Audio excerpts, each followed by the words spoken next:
Hello दोस्तों, welcome है आपका हमारे यूट्यूब चैनल में। पेंशनर्स, फैमिली पेंशनर्स और कर्मचारियों के लिए मैं 3 से 4 बड़ी अपडेट लेकर आया हूं। आप सामने स्क्रीन पर भी देख पा रहे हैं, जो कि सामने दिखाई दे रहा है। कई सारी बड़ी अपडेट है जिनमें डीए और डीआर की अनाउंसमेंट डेट होगी। जनवरी 2024 की कब अनाउंसमेंट होगी वो मैं डेट बताने वाला हूँ एक्सपेक्टेड। साथ ही साथ जनवरी पेंशन के जो खातों में आपके क्रेडिट होने के मैसेज हैं वो भी स्टार्ट हो गए हैं आने। तीसरा बड़ा अपडेट देने वाला हूँ महिला कर्मचारियों के लिए बहुत बड़ी नई पेंशन में रूल्स, पेंशन में जो है आपके चेंजेस हुए हैं कुछ, स्पेशली फीमेल जो गवर्नमेंट एम्प्लॉई हैं उनके लिए। साथ ही साथ चौथी जो बड़ी खबर है वो आप सभी को मैं देने वाला हूँ आपके पेंशन में जो बढ़ोतरी को लेकर के, या बोल सकते हैं कि पेंशन में जो एनोमलीज हैं उसको लेकर के एक बड़ा अपडेट आया है, उसका भी मैं ऑफिशियल नोटिफिकेशन दिखाऊंगा। तो ये 4 बड़ी खबरें होने वाली हैं, इसलिए इस वीडियो को पूरा लास्ट तक देखिएगा। और अगर चैनल पर पहली बार आए या फिर हमारे चैनल को अभी तक आपने विजिट नहीं किया, या फिर अभी तक हमने हमारा कोई वीडियो नहीं देखा है, या फिर पहली बार वीडियो देख रहे हैं, तो सब्सक्राइब के ब्लैक बटन को प्रेस करके चैनल को सब्सक्राइब जरूर करिएगा। साथ ही साथ हमारे वीडियोस की लेटेस्ट अपडेट्स के लिए, लेटेस्ट इंफॉर्मेशन के लिए घंटे के निशान को जरूर प्रेस करिए, बेल आइकन को जरूर प्रेस करिए, तभी आपके पास हमारी वीडियोस की लेटेस्ट नोटिफिकेशन आ पाएगी और आप हमारी वीडियोस को इसी तरीके से आगे भी वॉच कर पाएंगे।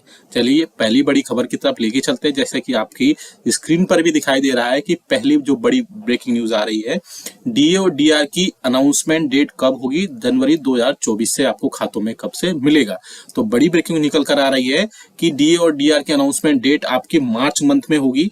मोस्ट प्रोबेबली चांसेस है 20 मार्च से लेकर के 30 मार्च या फिर 5 अप्रैल तक कभी भी इसका अनाउंसमेंट देखने को मिलेगी। साथ ही साथ आपको इसमें जनवरी, फरवरी और मे भी मार्च मंथ का डीए और डीआर का जो एरियर्स है वो भी आपके खातों में पहुंचाया जा सकता है।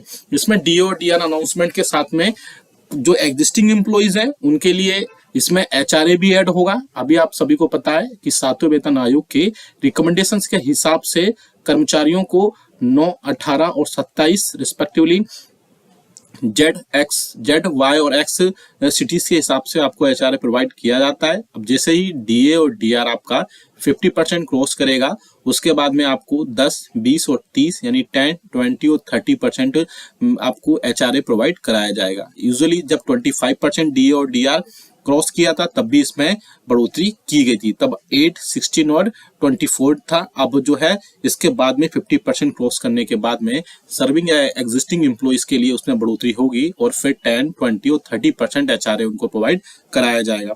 डी और डीआर की अनाउंसमेंट जैसे ही होगी हम आपको वो भी आपको बताया जाएगा। दूसरी बड़ी खबर की तरफ लेकर चलते हैं। दूसरी बड़ी खबर आ रही है आपके जनवरी मंथ की पेंशन क्रेडिट को लेकर के मैसेज स्टार्ट आगे शुरू हो गए हैं। स्पेशली जो स्पर्श से अपनी पेंशन लेते हैं या स्पर्श पोर्टल या स्पर्श ऐप किसी के जरिए भी आप उससे जो है इनरोल है, तो आपके खातों में पेंशन क्रेडिट का मैसेज है स्टार्ट आना स्टार्ट हो जाएगा, या बहुत सारे पेंशनर्स का स्टार्ट हो भी चुका होगा। तो आपके अगर खातों में पेंशन क्रेडिट का मैसेज आ गया हो तो आप कमेंट बॉक्स में यस लिखिएगा, और नहीं आया अभी तक तो आगे आ जाएगा, तो आप कमेंट बॉक्स में जिसमें नो लिखिएगा।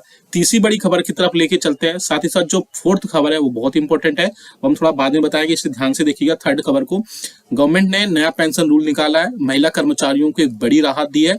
अब बच्चों को भी फैमिली पेंशन के लिए वो नॉमिनेट कर पाएंगे। थोड़ा सा रूल चेंजेस हुए तो आप देख लीजिए। सरकार ने नोट किया है कि विभिन्न मंत्रालयों और विभागों से बड़ी संख्या में इसके रेफरेंस प्राप्त हुए थे कि महिला अधिकारियों और पेंशन भोगियों को क्या ऐसा करने की अनुमति है। सरकार ने महिला एवं बाल विकास मंत्रालय के साथ विचार विमर्श भी किया था, जिसके बाद अब इसकी अनुमति देने का निर्णय लिया गया है। पहले क्या होता था, पारिवारिक पेंशन पहले जीवित पत्नी या पति को ही मिलती थी, लेकिन अब जो है बच्चों को भी नॉमिनेट किया जा सकता है और बच्चों को भी नॉमिनी बनाया जा सकता है। आगे हम देख सकते हैं इसमें केंद्र सरकार ने इसमें काफी सारी चीजों में चेंज किया है, और केंद्र सरकार ने अब केंद्रीय सिविल सेवा नियम जो पेंशन के नियम है 2021 में संशोधन किया है, ताकि महिला कर्मचारियों और पेंशन भोगियों को अपने पति या पत्नी के बजाय पारिवारिक जो पेंशन प्राप्त करने के लिए अपने बच्चों को भी नॉमिनेट या नामांकित करने की अनुमति मिल सके। अब तक परिवार पेंशन पहले जीवित पत्नी या पति को ही मिलती थी, और इसके बाद में जो बच्चे होते थे वो पति या पत्नी की डेथ के बाद ही से प्राप्त करने के पात्र होते थे। लेकिन अब रूल्स में चेंज करने के बाद में कई सारी चीजें इसमें ऐड की गई हैं। सरकार ने नोट किया है कि विभिन्न मंत्रालयों और विभागों से बड़ी संख्या में इसके रेफरेंसेस या संदर्भ प्राप्त हुए थे कि क्या महिला अधिकारियों और पेंशन भोगियों को ऐसा करने की अनुमति दी जानी चाहिए। तो सरकार ने इसके अलावा महिला एवं बाल विकास मंत्रालय के साथ भी विचार विमर्श किया, जिसके बाद इसकी अनुमति देने का निर्णय ले लिया गया है। और कार्मिक लोक शिकायत और पेंशन मंत्रालय द्वारा मंगलवार को जारी एक बयान में सरकार ने कहा कि यह संशोधन प्रकृति में प्रगतिशील है और महिला कर्मचारियों पेंशन भोगियों को महत्वपूर्ण रूप से सशक्त बनाएगा। तो गवर्नमेंट के लिए एक अच्छा इनिशिएटिव है कि अब बच्चों को भी आप अपना फैमिली पेंशन के लिए नॉमिनेट कर पाएंगे, जिसमें उनको कई सारी चीजें का फायदा मिलेगा। इससे पहले रूल्स ये थे कि सिर्फ हस्बैंड या वाइफ को ही नॉमिनेट कर पाते थे, लेकिन अब बच्चों को भी नॉमिनेट कर पाएंगे अपनी फैमिली पेंशन के लिए। अब सामने जो नोटिफिकेशन देख रहे हैं ये जारी किया गया है भारत पेंशनर समाज की तरफ से। इंपॉर्टेंट नोटिफिकेशन है जो कि लिखा गया है डॉक्टर जितेंद्र सिंह को, जो कि मिनिस्टर हैं हमारे डीओपीटी के, या फिर बोल सकते हैं कि डीओपीपीडब्ल्यूडी के। अब आगे देख सकते हैं इसमें सब्जेक्ट में आप क्लियरली देख सकते हैं, इंपॉर्टेंट है कि equal pension for all ending discrimination against pre 2006 retirees BPS 68 AGM resolution number 10।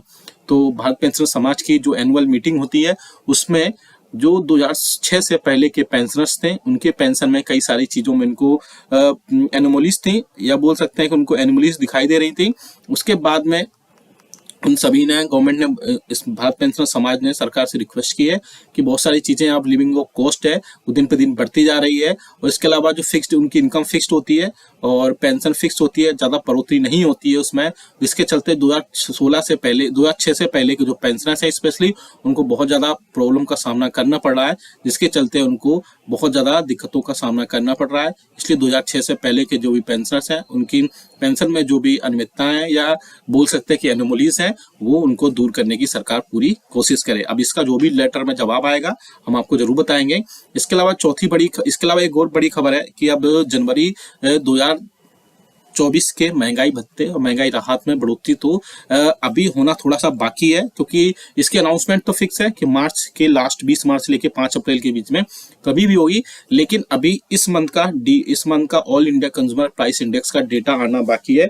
वैसे बहुत ज्यादा चांसेस है कि आपका 50% महंगाई भत्ता और महंगाई राहत आपको पहुंचाया जाएगा, लेकिन अगर दिसंबर मंथ की all India consumer price index जो कि जनवरी मंथ के लास्ट वर्किंग डे को जारी होंगे उसमें बिल्कुल क्लियर हो जाएंगे, लेकिन अगर उनके आंकड़ों में अनएक्सपेक्टेड उछाल होता है, जो भी बहुत ज्यादा जंप होता है, तो फिर आपको 51% महंगाई भत्ता और महंगाई राहत भी दिया जा सकता है।